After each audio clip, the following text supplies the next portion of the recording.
Oke, jadi kita masuk ke bagian utama dalam materi kita hari ini, yaitu adalah CO2, carbon dioxide, geological sequestration. Nah, ada seperti ini skemanya, ada berbagai macam sumber energi, oil, biomasa, coal, masuklah mereka ke pembangkit listrik di sini ya, dari berbagai sumber. Dari pembangkit listrik dihasilkanlah CO2. CO2 dimasukkan ke fasilitas capture dan compression, ya, jadi dia ditangkap, baru dikompresi, baru didistribusi.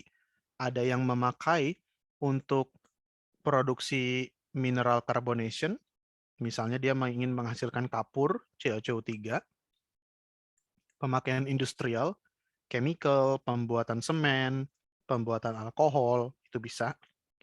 Tapi ada juga yang disimpan ke dalam geological storage.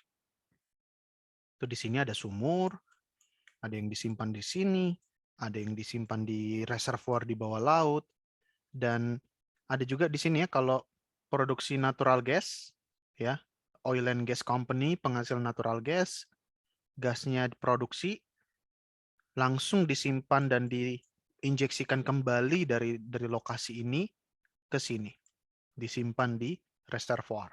Sementara gasnya didistribusikan baik ke domestik atau dipakai untuk pembangkit listrik. Oke, jadi seperti ini geological storage, dia disimpan di reservoir-reservoir, lokasi storage penyimpanan ini. Nah, satu hal yang sangat penting untuk kita ketahui, itu adalah karbon dioksida ditransport dan disimpan di dalam reservoir dalam fase supercritical. Oke, bukan dalam fase gas. Jadi supercritical fluid. Oke, dan itu tercapai kalau dari diagram fasenya pada kondisi di sini. Temperatur 31 derajat Celcius, tekanannya tinggi 1057 psi untuk kita mencapai kondisi supercritical fluid. Mengapa? Karena seperti ini. Gas itu, CO2 dalam fase gas itu kan volumenya besar sekali. Jadi kalau volume sebesar ini kita masukkan ke dalam reservoir, ya sedikit aja kayak gini, udah penuh reservoirnya. Nah, kita harus menyimpannya dalam fase supercritical supaya CO2-nya itu kecil. Jadi kita bisa menyimpan banyak CO2 dalam reservoir. Ya, jadi harus kita simpan dalam fase supercritical, dan untuk mencapai supercritical kita butuh tekanan tinggi, atau kalau kita konversi menjadi kedalaman, dia butuh disimpan dalam reservoir yang cukup dalam di bawah bumi supaya tekanannya tinggi dan dia stay dalam kondisi supercritical. Nah, ketika CO2 mencapai supercritical, itu densitasnya berkisar dari 200-an sampai 800 mendekati 900. Jadi hampir-hampir dia mendekati densitas air. Ya, kalau air kan 1000 kg per meter kubik, kalau CO2 supercritical 850 ke 900. Jadi dia masih mengapung di atas air. Ya, densitasnya mendekati air, tapi dia masih lebih ringan dari air. Nah, beberapa aplikasi CCUS misalnya di sini di lapangan Snøhvit, kondisinya tuh di sini supercriticalnya.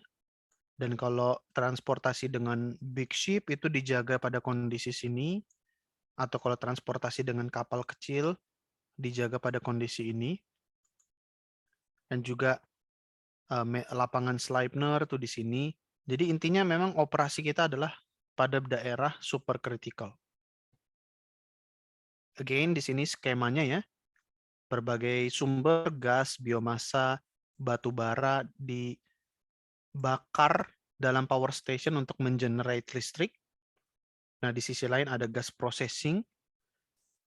Oke, jadi pemrosesan gas, CO2-nya ditangkap, CO2 dari gas processing, CO2 dari power plant, dari power station, CO2 juga dari pabrik semen, dikumpulkanlah dalam CO2 hub, yang mana dia akan menampung CO2 atau menyatukan CO2 dari banyak pipa ya, disatukan baru dikirim ke namanya CO2 compression unit.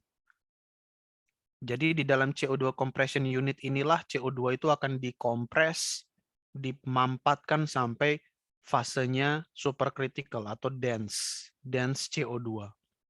Baru ditransport dengan pipa, misalnya dengan pipa sampai ke sumur, masuklah dia dalam geological storage. Di sini CO2-nya.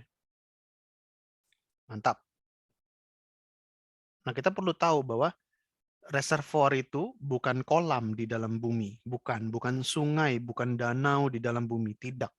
Tapi merupakan lapisan-lapisan batuan, ya. Jadi kita sedang menyimpan CO2 itu ke dalam batu, dan di dalam tanah batu itu berlapis-lapis seperti sandwich, seperti kue tart yang berlayer-layer. Jadi seperti inilah batuan reservoir, atau seperti ini, berlapis-lapis. Ada lapisan yang bagus untuk tempat penyimpanan, banyak pori-porinya. Ada lapisan yang sangat-sangat mampat, jadi nggak bisa kita simpan CO2 di situ. Jadi kita harus kenali karakteristik dari masing-masing lapisan batuan sebelum kita tahu mau nyimpan di lapisan inikah atau mau nyimpan di lapisan inikah misalnya. By the way, ini adalah outcrop ya. Jadi tersingkapkan. Jadi reservoir itu keluar ke permukaan bumi, kelihatan ya, mirip-mirip seperti gunung atau outcrop seperti ini, dan kita ngelihat, oh, ini adalah representasi dari reservoir di dalam bumi yang muncul ke permukaan. Jadi kita bisa belajar dari apa yang kita lihat di permukaan dari outcrop, dan kita melihat di sini karakteristik itu berlayer-layer dan beda warna, beda tekstur, beda kerapatan, macam-macam, beda level, itu beda karakteristik batuannya, dan inilah yang akan kita temui di dalam bumi. Nah, storage kompleks. Sekarang kita membahas tentang kompleks di mana kita bisa menyimpan CO2. Yang pertama ada caprock, harus ada caprock. Ya. Caprock ini adalah batuan, kalau bisa dia anticline seperti ini, seperti mangkok terbalik, dan dia impermeable, sangat rapat. Jadi ini terdiri dari batuan yang kerapatannya itu mirip seperti tembok kita. Tembok rumah kita kalau kita siram air kan tidak tembus ke samping tembok, tidak. Kenapa? Karena pori-porinya sangat kecil, jadi air tidak bisa melewati tembok. Itulah yang menjadi caprock. Jadi kalau dalam bumi ada lapisan caprock kayak gini, kemungkinan di situ bisa, di bawahnya bisa kita simpan CO2. Nah, kemudian ada yang namanya daerah reservoir. Reservoir itu di sini misalnya. Reservoir ini akan menjadi tempat utama kita menyimpan CO2. Karena dia berpori, jadi CO2-nya bisa masuk ke dalam pori-pori. Kemudian dia permeable, jadi CO2-nya bisa mengalir di sepanjang batuan itu. Dan kalau bisa dia depleted. Jadi kalau dulunya ada oil, ada gas, itu udah diproduksikan, sekarang kita bisa jadikan dia tempat penyimpanan CO2. Kemudian di bawah reservoir biasanya ada aquifer, ini lapisan air. Ya, di sini lapisan air. Kita juga bisa menyimpan CO2 kita di aquifer ini. Dan tentu saja kita butuh waktu. Waktu ini yang membuat CO2-nya nanti presipitasi, CO2-nya mengalami mineralisasi, dan tersimpan secara permanen di dalam geological storage. Atau kita bisa ngeliatnya juga dari sini.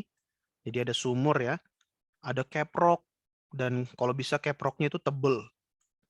Jadi CO2-nya itu nggak bisa lolos ke daerah yang atas. Jadi di sini ada sumur ya, garis ini sumur. Yang warna hijau ini CO2-nya, kita sebut CO2 plume. Jadi CO2 kalau sudah diinjek itu namanya CO2 plume. Kondisi supercritical, karena dia lebih ringan dari air, dia akan naik ke atas karena density, dan dia akan ngumpul. Nah, tadi mengapa kalau bisa caprock itu anticline? Supaya dia seperti mangkuk, dan karena dia mangkuk, CO2-nya akan ngumpul di atas. Nah, kalau di sini ada sedikit kebocoran, ya daerah sini ada kebocoran, CO2-nya itu bisa lepas dari reservoir, dia masuk ke layer-layer yang lain, yang atas. Makanya kita harapkan bagus banget kalau caprock-nya itu tebel. Jadi kalaupun CO2-nya lepas, ini butuh beratus-ratus tahun.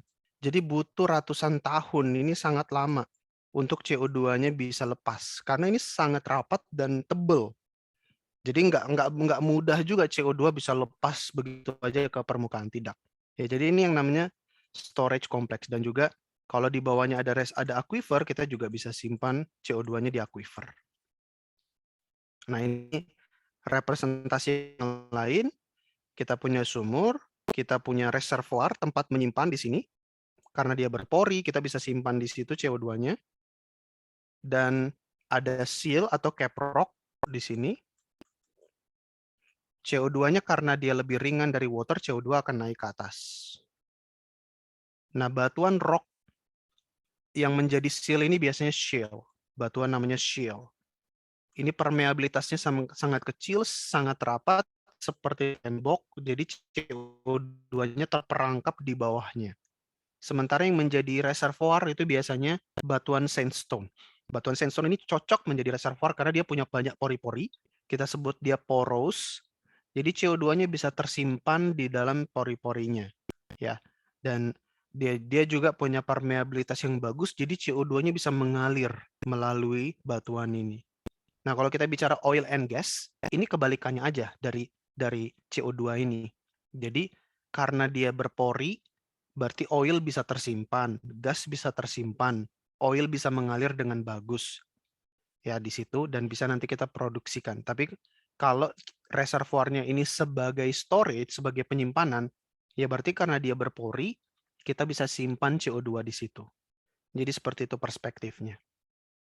Nah, ini representasi lain kalau kita lihat dari permukaan, dari outcrop, bagian atas ini claystone sebagai seal, yang bawah ini sandstone sebagai reservoir. Ya, jadi kita bahkan bisa melihat representasinya di outcrop, di permukaan, ada perbedaan karakteristik antara batuan atas dan batuan bawah. Batuan bawah ini batuan reservoir, tempat kita bisa nyimpan CO2, sementara yang atas ini rapet gitu ya, claystone sebagai seal atau cap rock. Nah, jadi ini adalah dua parameter yang sangat penting. Yang pertama porositasnya. Jadi batuan itu berpori-pori, dia punya porositas. Kita mau porositasnya harus cukup supaya CO2-nya bisa kita simpan di sini. Kan kita tadi punya target pengurangan emisi ya. Kita pengen emisi CO2 di atmosfer itu kita turunkan supaya dengan cara kita menyimpan dalam pori-pori ini. Ya, jadi penting sekali porositas batuan, porositas tempat penyimpanan kita. Tapi bukan cuma porositas.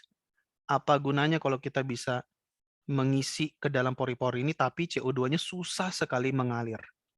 Ya, bisa-bisa hanya numpuk di sekitar sumur aja, karena nggak bisa mengalir. Jadi, penting juga apa yang namanya permeabilitas. Permeabilitas penting supaya CO2-nya setelah diinjek, itu bisa mengalir ke tempat yang lebih luas, ke tempat yang lebih jauh, jadi kita bisa men-store semakin banyak. Ya, ini permeabilitas yang kecil, jadi lintasannya itu sempit gitu ya. Fluida mau ngalir tuh susah, yang ini permeabilitas lebih besar. Ya, jadi CO2-nya mengalir dengan lebih gampang, jadi kita bisa store makin lama makin banyak. Nah, geological storage itu ada banyak, teman-teman. Ada banyak bentuknya, ada banyak tipenya. Yang pertama adalah